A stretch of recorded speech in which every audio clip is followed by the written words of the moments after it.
Oke, halo, hai, balik lagi bersama saya Gunawan Malik Sadat di YouTube channel. Untuk Anda yang baru memasuki YouTube channel saya akan jelaskan di dalam YouTube channel ini saya akan banyak membahas seputar bisnis konsultan atau bisnis coaching agar Anda bisa scale yang awalnya Anda hanya bisa charge jutaan rupiah sampai 10 juta. Sekarang saya akan membantu Anda untuk bisa charge hingga 30 juta ke atas. Oke, jadi seperti yang ada di judul video, saya sebetulnya ini judulnya basic sekali ya. Apa perbedaan daripada coaching dan consulting? Apa perbedaan seorang coach dan seorang konsultan? Walaupun ini basic, tapi tetap saya akan bahas. Jadi untuk Anda yang ingin memulai bisnis coaching atau bisnis consulting Anda, dan Anda ingin memilih antara Anda akan melabeli diri sebagai coach atau konsultan, Anda harus memahami video ini. Langsung saja kita masuk ke papan tulis.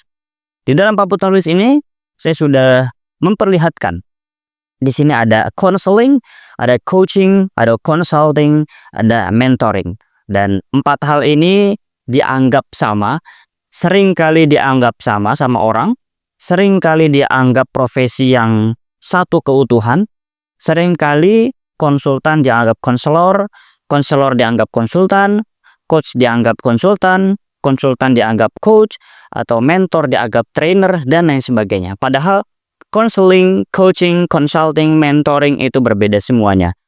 Konselor, coach, konsultan, dan mentor itu berbeda semuanya. Dan sekarang saya akan jelaskan ya. Walaupun kita fokus di coaching dan consulting, saya juga akan memperjelas apa itu counseling dan mentoring terlebih dahulu. Kalau Anda lihat teman-teman, ya, kalau Anda lihat di sini ada ask orientation, ada problem focus, ada solution focus, dan ada tell orientation. Jadi bisa dibilang ada dua kategori. Yang pertama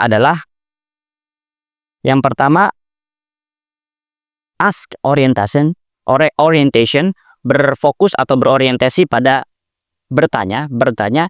Kalau yang kedua adalah tell orientation, berfokus pada memberi atau memberitahu. Oke. Nah, kemudian ini sepasang ya. 1, 2 ini berpasang. Kemudian kategori yang kedua adalah solution focus, fokus pada solusi. Dan yang satunya lagi fokus kepada problem. Oke. Sebetulnya ini foto saya ambil dari Google, Anda bisa lihat dari Google ya. Oke. Jadi maksudnya apa? Kita bahas dulu di counseling. Kalau kita lihat kotak counseling itu ada diapit oleh ask orientation, ya, ask orientation dan problem focus. Jadi maksudnya apa? Kalau ada sesi yang dimana fokusnya di dalam sesi itu adalah memecahkan masalah, dan cara pemecahan masalahnya adalah dengan bertanya, maka itu adalah counseling. Saya pernah ikut counseling, dan memang di dalam sesi tersebut lebih banyak bertanya. Dan pertanyaan itu mengarah gimana caranya problem yang dimiliki oleh saya itu pecah, ketemu benang merahnya, ketemu solusinya. Ya, jadi konseling apa yang saya ikuti? Konseling pranikah seperti itu. Jadi saya berhadapan dengan konselor. Dia bukan konsultan, dia bukan coach, dia juga bukan mentor, tapi dia adalah konselor. Dan biasanya konselor ini memang diambil dari psikolog. Seperti itu ya. Jadi jikalau ada sesi atau program yang mana fokus programnya adalah memecahkan masalah Anda, dan untuk pemecahan masalahnya adalah Anda ditanya, kemudian disimpulkan, itu adalah counseling. Oke? Dan konselor tidak memberitahu secara langsung cara dan bagaimananya. Dia tidak memberi judgment. Dia hanya bertanya. Seperti itu. Kemudian yang kedua, di sini ada coaching. Oke, kita tunda dulu coaching ya. Kita masuk ke mentoring dulu. Oke, mentoring. Apa itu mentoring? Kalau di mentoring ini kotaknya diapit oleh dua kategori. Yang pertama adalah solution focus dan tell orientation. Artinya apa? Artinya jadi kalau Anda mengikuti program atau Anda mengikuti session yang mana di dalam sesi itu memang Anda langsung diberikan solusi. Diajarkan step by step-nya, diajarkan framework-nya. Dan fokus daripada mentoring adalah tell orientation. Jadi memang memberi memberi. Dan untuk solusinya, fokusnya ke depan. Kalau misalkan tadi konseling fokusnya pemecahan masalah, kalau mentoring, dia fokusnya adalah memberi solusi. Biar Anda maju ke depan. Biar Anda achieve something big, achieve something new. Seperti itu ya.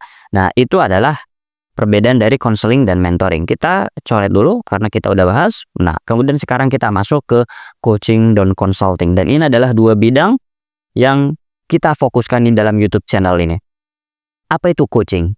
Kalau kita lihat kotak daripada coaching diapit oleh sudut atau garis as orientation dan solution focus.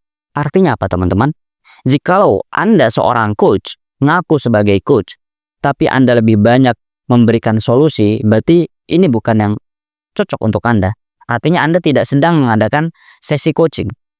Tapi kalau Anda adalah seorang coach, Anda berhadapan dengan klien, Anda lebih banyak bertanya untuk menggali jawaban dia, untuk bisa mendapatkan solusi sendiri agar dia, klien Anda, maju ke depan. Anda adalah coach dan Anda sedang menjalankan sesi coaching. Oke, jadi sesi coaching adalah ketika Anda duduk di depan klien Anda, tidak memecahkan masalah dia, tidak memberitahu apa yang dia lakukan. Tapi apa? Anda bertanya untuk menggali jawaban dia, Anda bertanya untuk memberdayakan dia agar mendapatkan jawabannya sendiri, sehingga dia bisa maju ke depan. Dan ketika maju ke depan, dia tidak perlu memecahkan masalahnya, karena ketika dia maju ke depan, masalah akan selesai dengan sendirinya. Seperti itu. Itu adalah coaching. Beda dengan consulting. Kalau consulting, dia fokus di problem. Dan yang kedua, dia fokus di memberi. Jadi jika Anda adalah seorang konsultan dan Anda menghadapi klien Anda yang sedang, misalkan Anda ada konsultan bisnis dan klien Anda memiliki bottleneck, yaitu dia setiap bulannya omsetnya mentok di angka 100 juta dan dia mau scale jadi 500 juta sampai 1M. Nah, dia tahu bottlenecknya apa. Akhirnya Anda berikan roadmap langsung nih, biar Anda bisa keluar dari bottleneck tersebut, agar Anda bisa menghilangkan bottleneck itu, agar Anda bisa menghilangkan problem itu sehingga Anda bisa scale sampai 500 juta ke 1M per bulan.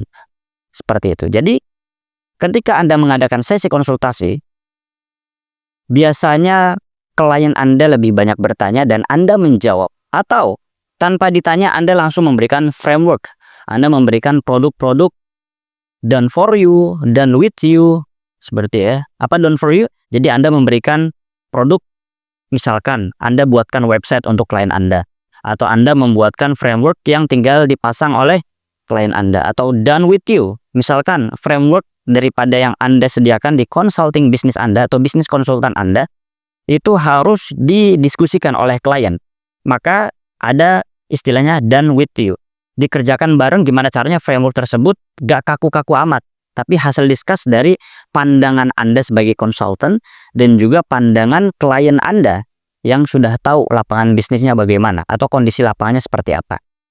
Dan intinya, sebagai konsultan Anda adalah menghilangkan barrier, menghilangkan batasan-batasan yang sedang dialami oleh klien Anda. Dan Anda memberikan framework langsung. Nah, kalau Anda bertanya kepada saya ini apa? Saya adalah coach, tapi saya juga merangkap sistem daripada coaching saya sebagai konsultan. Mengapa seperti itu? Ya, karena saya adalah coach bisnis yang fokus membantu konsultan dan coach agar mereka bisa menjalankan bisnis coaching dan bisnis konsultannya. Maka saya ada kalanya memberikan pertanyaan, tapi ada kalanya saya juga memberikan framework yang tinggal mereka adopsi, atau framework yang tinggal mereka adaptasikan di lapangan bisnis mereka atau di lapangannya. Seperti itu. Dan itulah perbedaan dari coaching dan consulting. Dan untuk konseling serta mentoring itu sebetulnya untuk tambahan saja, sehingga Anda bisa mengetahui perbedaan dari konseling, coaching, consulting, dan mentoring. Seperti itu ya. Dan kalau training, itu masuk kemana? Training itu hampir sama seperti mentoring. karena dia fokus pada memberi tanpa fokus ke pemecahan masalah. Hanya gimana caranya kita mengajarkan seseorang agar dia dapat solusi baru. Seperti itu. So, ini walaupun basic, saya harap Anda bisa segera memahami kembali siapakah Anda, coach atau konsultan. Sebetulnya tidak apa kalau Anda menggarap sebagai coach, tapi di dalam metode dalam mengembangkan program Anda juga sebagai konsultan, it's okay, tidak masalah. Yang penting fokus terbaik adalah kita memberikan hasil yang terbaik kepada klien-klien kita, sesuai dengan harapan mereka. Oke, so, jika Anda adalah coach dan konsultan yang ingin mengembangkan bisnis konsultan atau bisnis coaching Anda, silakan subscribe dan nyalakan notifikasinya agar Anda tidak pernah kelewatan video-video saya, karena saya selalu percaya diri bahwa video saya selalu daging. So, see you in our next video. Bye.